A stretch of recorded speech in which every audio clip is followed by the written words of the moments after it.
Now let me explain about Uncle Toby. That's what we all call him over here at Mount Vernon, and his name is still Uncle Toby. Uncle Toby was a slave, and his slave master name was Darius Gregg. In case you want to know Darius Gregg, that's the street Gregg where they named where Phyllis Wheatley was and E.O. Smith. They named that street after Darius Gregg.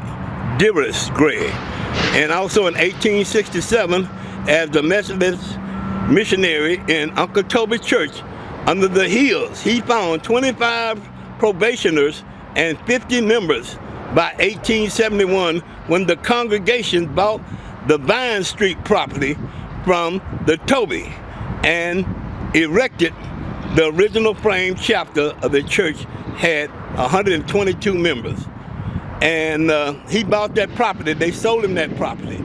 His master at that time, Darius, sold him that property for $5, and he renamed it Mount Vernon Methodist Episcopal Church in 1879. And the congregation moved drive here. We're getting ready to go into the Bloody Fifth, and this is the Bloody Fifth as we get ready to turn down Limes Avenue. And like on the other side of Jensen right there, in the 1900s and even in World War I, 1915, blacks did not stay on the other side of Limes and Jensen. Blacks stayed, this was the first spot that they went to, is right over here. And all this right here, they call the harbor. And it was called Pearl Harbor, and better known to the city of Houston as Bloody Fifth. The reason why they nicknamed it Bloody Fifth, because they used to have so many homicides and killings right up here on Limes and Hill. All this back up in here was considered as the Bloody Fifth, all the way through downtown Houston, which connected in to Fifth Ward. And that's the history as we go down Bloody Fifth. All of this was considered as being the Bloody Fifth. Limes and West Road, all of this was little shotgun houses all up and down up in here in the early 1900s, 1930s, 1940s. And we're talking about right after World War I, which ended in 1915. And really we're talking about World War II, when blacks really start working. And most of the blacks out here that lived in the Bloody Fifth, they had good jobs because they were working over there at the ship channel, which is on the other side of Fifth Ward, which at that time was called Harrisburg, Texas. All of this was considered as the Bloody Fifth. And we going through there, and all of these were little shotgun houses all up and down here, you know. And just show you how much, and this was some of the first property that blacks could be able to afford to buy right after World War II. And like I said, World War II was in 1945. Now they were staying out here during World War I in 1915, right after World War I, but they were renting the property from the Italians and the Jews who owned the property. That they wasn't going to sell it to them because they didn't have the money to buy it, so they rented it to them. And all of this in the 40s was considered as Bloody Fifth. After World War II ended in 1945, this what we riding at right up in here on Hills.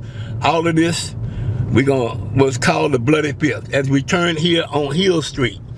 And we will show you what Hills run into Jensen.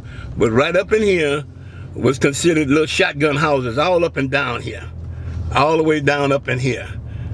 And we go to show you. And I want to take this time out to give Reverend C.L. Jackson, Clarence Grove, Clarence Jackson, because he came out here in 1972 that I remembered when he tore all these shotgun houses down. And they got mad at him. You hear me? A lot of the people got mad at him, but he was trying to tell the people the future. Reverend Jackson was the man. Reverend Jackson was trying to tell these Negroes out here in Fifth Ward the future. Because in 1972, 73, Reverend Jackson built that church, the dome. He copied it off of the Astrodome. And he had to take down a whole bunch of these shotgun houses here.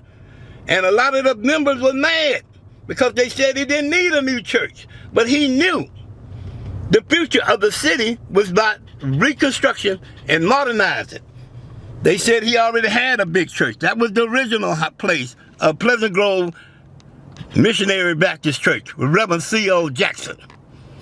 And when Reverend Jackson said that he needed a new church, the members didn't like it. And so did the people who was renting these houses, the shotgun houses that's no longer here. They didn't like it, but he did it anyway because he knew what the future of Houston, Texas was. That was the original structure of Pleasant Grove Missionary Baptist Church. And Reverend Clarence Jackson, C.L. Jackson, used to have a dump truck in the pulpit to let everybody know he wasn't born with a silver spoon in his mouth. But he knew God had gave him a vision that if they didn't modernize this city and this neighborhood and this community, it was going to decay. And as you see, it have decayed. As we go down here, and all of these was all up and down here with little shotgun houses, all up and down here, and they were calling this Bloody Fifth. And all of this with little shotgun houses as we go down Contact.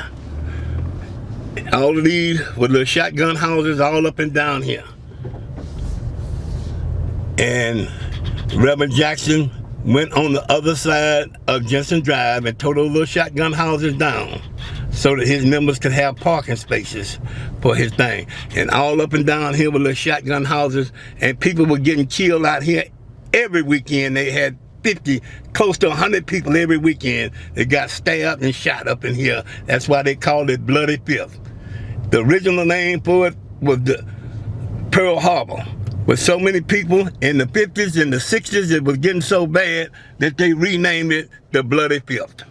And the Bloody Fifth went all the way to that corner up there, which was Jensen Drive. And then it was the Nickel, as we know Fifth Ward. As we go down Fifth Ward here, and we're going down Lyons Avenue. Now, first of all, the Lyons family, they was here way before Houston annexed this. The Lyons family had a lot of retail businesses up and down here before blacks started moving out here to Fifth Ward. And that's why they named the street after him, Lyons. And one of his family members was Squatty Lyons. That's why they could not name this street Mickey Leland Street, because the Lyons family was so deep in the Fifth Ward that most of the property that you see we going down Lyons Avenue was owned by the Lyons family. Yes, that's right, the Lyons family. Squatty Lyons was the county commissioner here in Houston and Harris County. And right over there was an elementary school. But in 1927, blacks needed a high school to go to after they left Crawford, because blacks was going way over there to Colored High over in 4th Ward. So they gave them an elementary school. Right here was the original Phyllis Wheatley, right there.